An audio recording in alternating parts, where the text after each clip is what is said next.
د افغانستان ملي موزیم د هیواد لومړنی موزیم دی چې په 1922 کال کې د غازي امان الله خان په وخت کې جوړ شوی دی. په دغه موزیم کې د ډېرو پخوانیو زمانو لرغوني او تاریخي اثار نندارې ته اېښودل شوي دي. د ملي موزیم د اثارو د ترمیم څانګې عمومي مدیر محمد غفران حنیفي وایي دوی په کال کې له 1500 قلمه ډېر تاریخي او لرغوني اثار ترمیموي، پاکوي او وقایه کوي.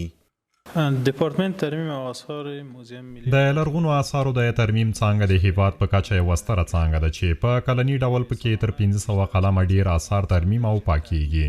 کوم تاریخي اثار چې په ولایتونو کې پیدا کیږي هغه هم دلته راوړل کیږي او په همدې څانګه کې ترمیم کیږي او دغه راز هغه تاریخي اثار چې په ملي موزیم کې شتون لري هغه هم که چیرته وقایې، ترمیم او پاکېدو ته اړتیا ولري دلته پرې کار کوو. د ملي موزیم د ترمیم څانګې عمومي مسؤل دغه راز وایي چې یاد موزیم د سیمې په کچه یو له بډایه موزیمونو څخه دی.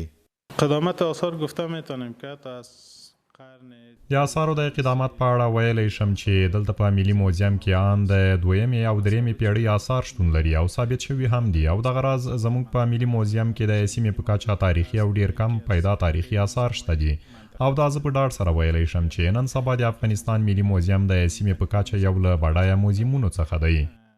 د ملي موزیم د ترمیم څانګه کې نور هغه اختر هغه کارکوونکی دی چې له تیرو 10 کلونو را په دې خوا دلته د تاریخي اثارو د ترمیمولو او پاکولو په برخه کې فعالیت کوي. نوموړی وایي په تیرو 10 کلونو کې یو شمېر بهرنیو هیوادونو ته هم سفرونه کړي دي.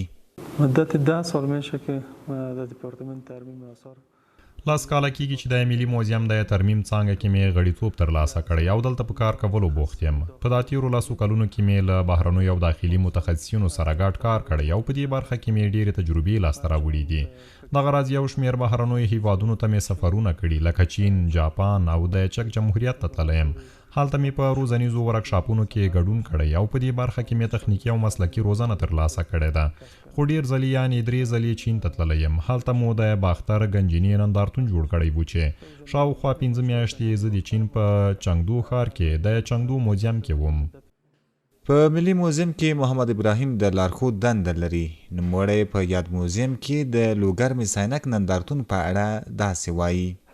ما شما فعلا که حضور داریم در نمایشگاه مثل عینک لوګر هستیم. دا موږ او تاسو چې پکې ولاړ یو دا د لوګرمې ساینک نندارتون خونه ده. په دې نندارتون کې کوم اثار چې لیدل کېږي دا د کوشاني او سوسیاني دورې پورې تړاو لري چې یو څه پکې د کوشاني د امپراتوري دورې پورې اړوندېږي چې ډېری پکې مجسمې دي، سکې دي او دغه راز هغه اثار دي چې د ډیزاین او ښکلا لپاره به کارول کېدل.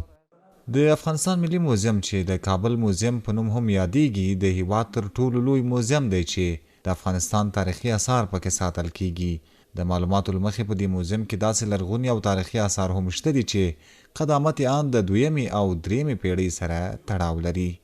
عزت الله احمدزی، CGTN پښتو، کابل.